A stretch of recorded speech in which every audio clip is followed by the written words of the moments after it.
बोलिए श्री गुरु जम्बेश्वर भगवान की जय, विष्णु भगवान की जय। सभी सज्जनों को राम राम। आइए आज का पाठ शुरू करते हैं। गुरु महाराज की कृपा से एक समय श्री गुरु जम्बेश्वर भगवान ने उच्च स्वर से हंकार शब्द कहा। श्री रणधीर जी ने हंकार शब्द का तात्पर्य पूछा तो श्री देव जी ने कहा कि एक नवीन कौतुक मुझसे आप लोग सुनो। शहर फलोदी में एक राजपूत बाजीगर ने राव हमीर के स्थान पर बाजीगरी का खेल किया। पहले उसने अपनी स्त्री को राव हमीर के मकान में पहुंचाया। तत्पश्चात एक सूत की कुकड़ी ऊपर फेंककर और नीचे से उस कुकड़ी धागों का बंडल का डोरा पकड़कर आकाश को चला गया। वह कहता जाता था कि मैं सूर्य की किरणों के पीछे सवायों किरणों के रास्ते से आकाश मंडल को जाता हूँ। ऐसा कहता हुआ ऊपर आकाश में चला गया। थोड़ी देर में पृथ्वी पर आ गिरा तो हाथ पैर सिर आदि संपूर्ण शरीर के अंग अलग अलग हो गए।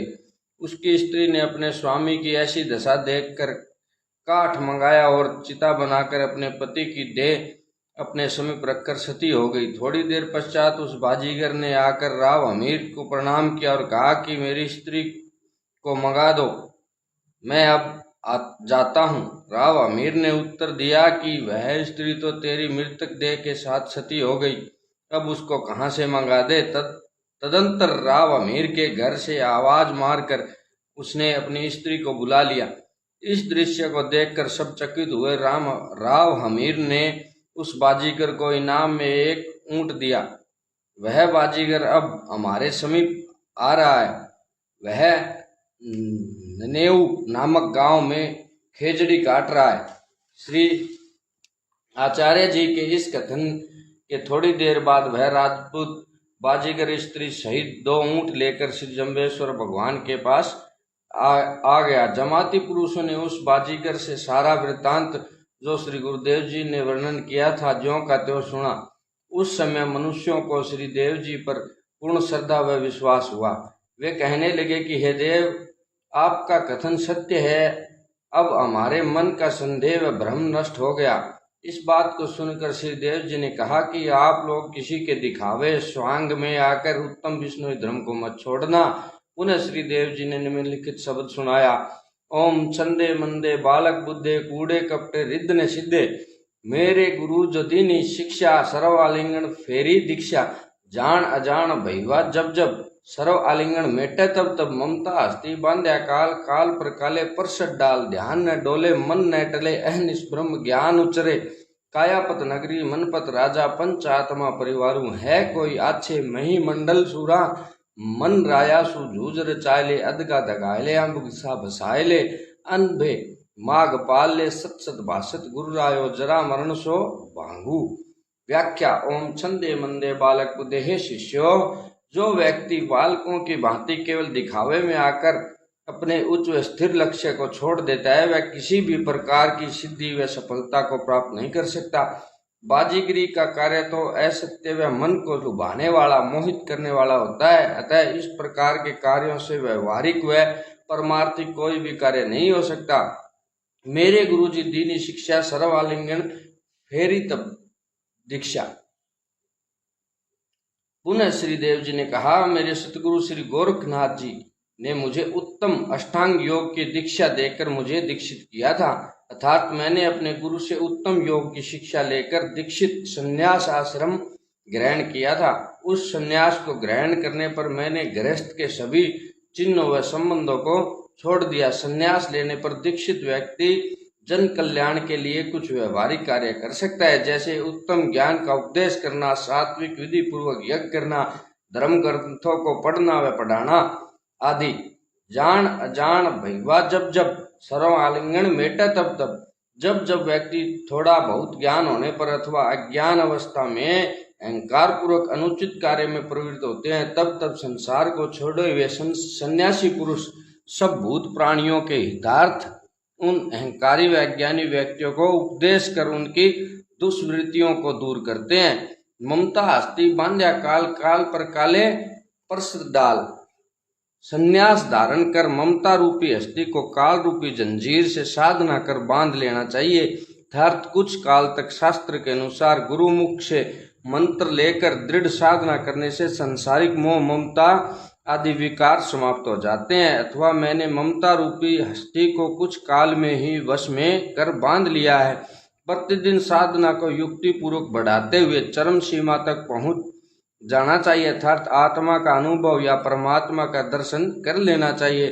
ध्यान न डोले मन न टले। जब साधक का साधना से ध्यान नहीं हटता और मन की वृत्ति शांत होकर परमात्मा से एकाकार हो जाती है, तब समझना चाहिए कि साधना में परमात्मा की कृपा से प्रगति हुई है।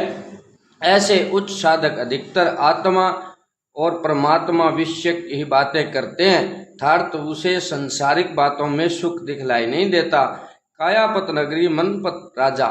यह शरीर एक नगरी के समान है। 5 ज्ञानेंद्रियां, 5 कामेंद्रियां, 5 प्राण और 4 अंतःकरण व आत्मा इसके निवासी हैं। इस शरीर का राजा सामान्य रूप से मन है। मन से ही परे बुद्धि है और इन सब से परे अर्थात श्रेष्ठ आत्मा है कोई अच्छा माही मंडल सुरा मन राजसु झूझर जाले। हे शिष्यों, कोई आत्मज्ञानी सूरवीर इस भूमंडल पर मन रूपी राजा से युद्ध कर उसे हराते हैं, क्योंकि यह मन संसारिक उपायों से थकने वाला नहीं है तथा वश में होने वाला भी नहीं है।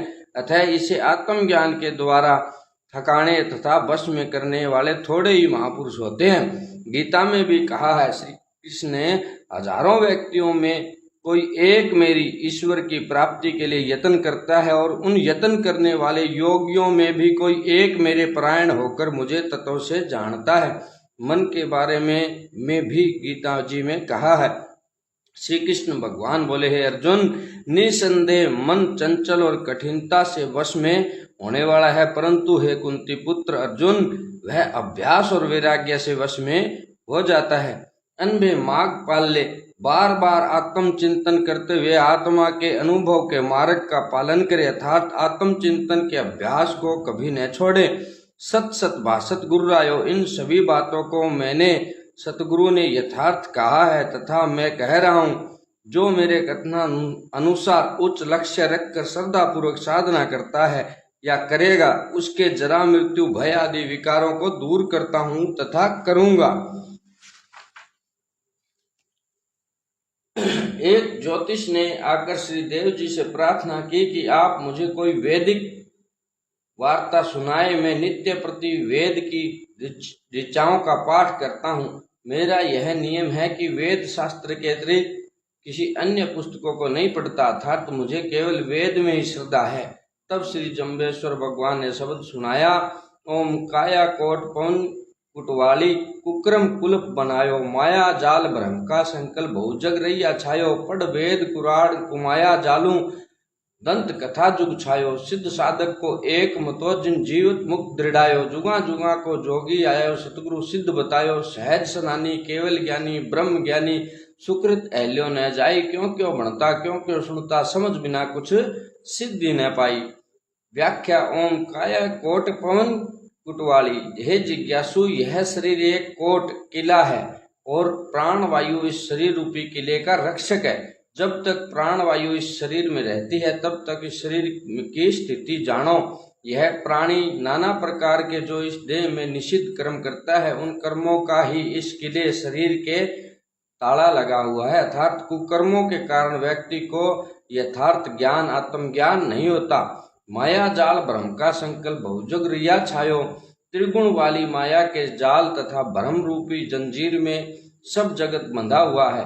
कोई बिरला ही शुद्ध आत्मा भगवान का अनन्य उपासक इस जंजीर को तोड़कर परम पद को प्राप्त होता है। ये गीता जी में भी कहा है, अर्जुन, यह अलौकिक त्रिगुणमयी मेरी माया बड़ी दुस्तर है, परंतु जो पुरुष केवल मुझको ही निरंतर भजते हैं वे भगत इस माया को उल्लंघन कर जाते हैं, अर्थात संसार से तर जाते हैं। पढ़ वेद कुरान को माया जालो। बहुत से लोग वेद कुरान को पढ़कर भी सार तत्व नहीं निकालते, लोभ आदि दोषों से विषयक प्रायण रहते हैं। ऐसे व्यक्ति मिथ्या कल्पित लोकायवाद का आश्रय लेकर मूर्खों के रंजनार्थ छंदावृत्ति कथन करते हैं। तात्पर्य यह है कि धर्मग्रंथों के वाक्यों का अनुष्ठान नहीं करते, बल्कि जीवन वृत्ति के लिए वेद आदि ग्रंथों की वार्ताओं में ही कुशल हो जाते हैं। सिद्ध साधक को एक मतो जिन जीवन मुक्त दृढ़ायो।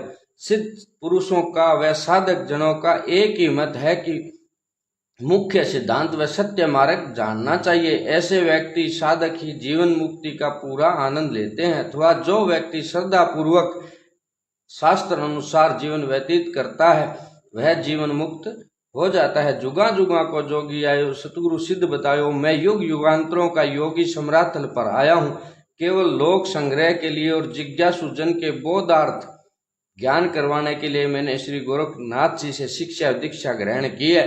स्वयं श्री गोरखनाथ जी ने स्वयं मुख से मेरे को सिद्ध बतलाया है, अथवा मैंने सम्रातल पर आकर आप भक्तों की सिद्धि व आत्म कल्याण का उत्तम मार्ग बतलाया है। सहज स्नानी केवल ज्ञानी जो साधक परम ज्ञान व आश्रय लेकर परमात्मा का ध्यान करता हुआ सांसारिक पदार्थों से उपराम होकर पांचों सभी प्रकार के स्नान करता है वही ब्रह्म ज्ञानी बन सकता है। दूसरा अर्थ यह भी है कि मैं श्री जम्बेश्वर भगवान स्वभाव से ही पंच स्नानी और ब्रह्म ज्ञानी व केवल ज्ञानी हूँ।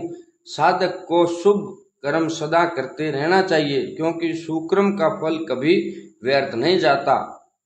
गीता जी में भी कहा है, अर्जुन, उस साधना करने वाले पुरुष का न तो इस लोक में नाश होता है न परलोक में, क्योंकि हे प्यारे, आत्मोद्धार के लिए अर्थात परमात्मा की प्राप्ति के लिए कर्म करने वाला कोई भी मनुष्य दुर्गति को प्राप्त नहीं होता।